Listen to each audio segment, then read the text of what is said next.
Jumpa lagi bersama saya Agung di YouTube channel Jurnal Catra.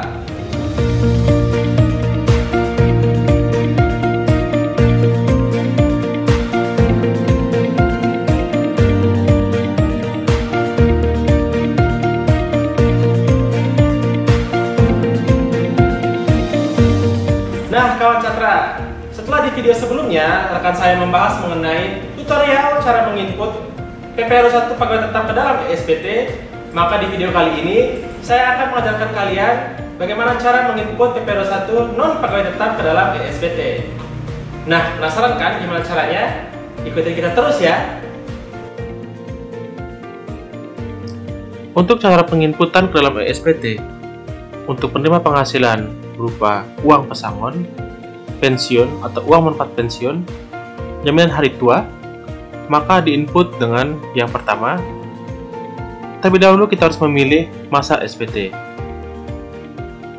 Saya ambil contoh, misalkan adalah masa Mei 2022. Kemudian buat SPT. Setelah itu pilih isi SPT, daftar bukti potong, final. Lalu klik baru dan masukkan nomor NPWP,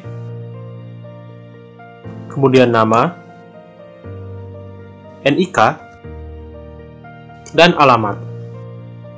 Kemudian untuk penerima uang pesangon, maka memilih kode 21-401-01.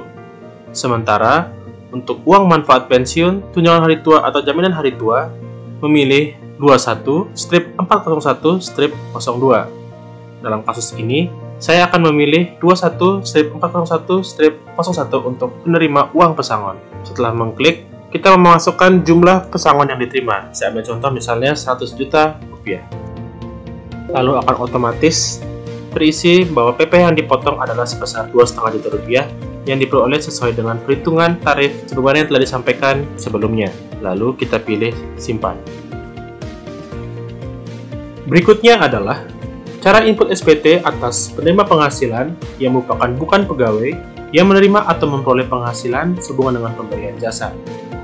Di sini, masuk ke isi SPT, daftar bukti potong, tidak final.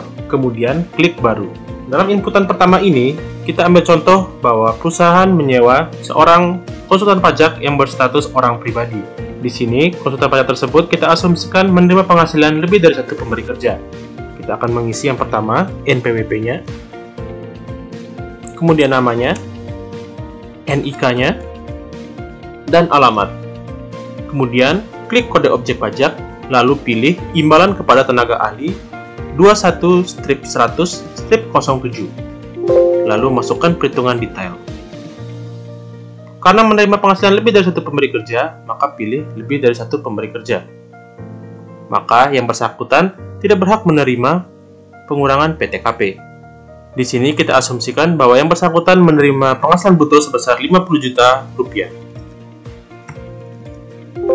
Sehingga terutang PP pasal 21 sebesar Rp1.250.000 sebagaimana perhitungan tarif yang telah diketahui sebelumnya. Di sini kita asumsikan tambahan bahwa yang bersangkutan telah menerima penghasilan juga di bulan sebelumnya sebesar Rp50 juta. Sehingga apabila hal itu terjadi, maka kawan Catra harus mengisi 50% akumulasi penghasilan bruto, yaitu setengah dari penghasilan bruto di bulan sebelumnya, yaitu Rp25 juta.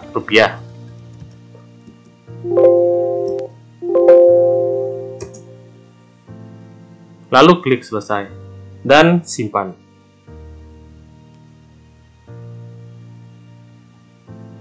Berikutnya kita asumsikan bahwa perusahaan memberikan penghasilan kepada bukan pegawai yang menerima penghasilan berkesinambungan, dan bukan pegawai tersebut hanya menerima penghasilan dari satu pemberi kerja atau dari perusahaan tersebut saja. Kita isi NPWP-nya, kemudian namanya, NIK-nya, dan alamat.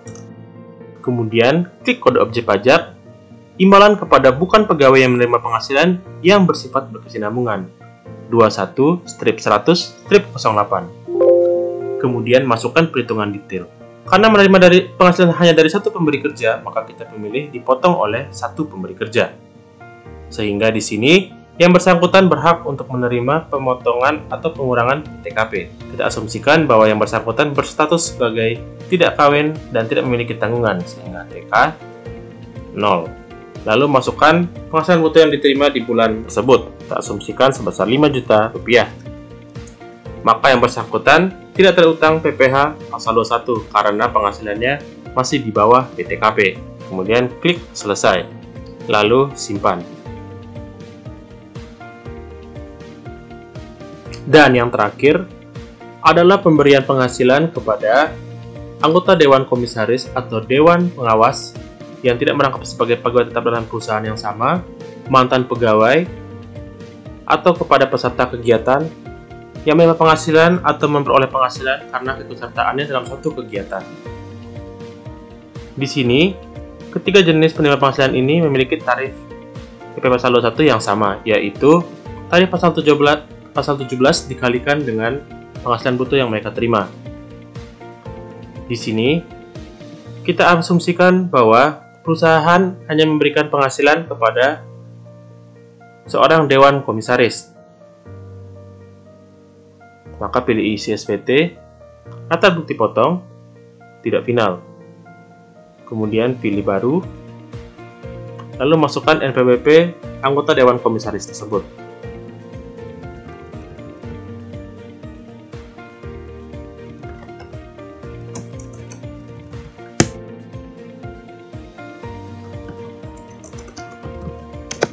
Masukkan NIK-nya dan alamatnya.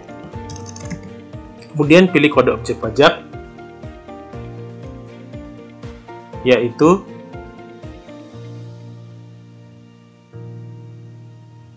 honorarium atau imbalan kepada anggota Dewan Komisaris atau Dewan Pengawas yang tidak merangkap sebagai pegawai tetap, atau 21/100/10. Kemudian masukkan perhitungan detail. Di sini, masukkan jumlah penghasilan bruto yang telah diterima di bulan tersebut. Saya ambil contoh misalnya 50 juta rupiah.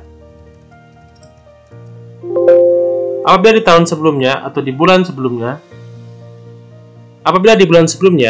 anggota Dewan Komisaris tersebut telah juga menerima penghasilan bruto sebesar 50 juta rupiah, maka kawan catra bisa memasukkan di sini sebesar 50 juta rupiah sebagai akumulasi penghasilan kena pajak. Maka PP pasal 21 yang terutang akan lebih tinggi karena akan dilakukan perhitungan secara progresif berdasarkan PPh pasal 17. Kemudian klik selesai dan simpan. Nah, gimana kawan catra? Sudah paham kan tentang tata cara untuk menginput PPh 21 bagi non pegawai tetap?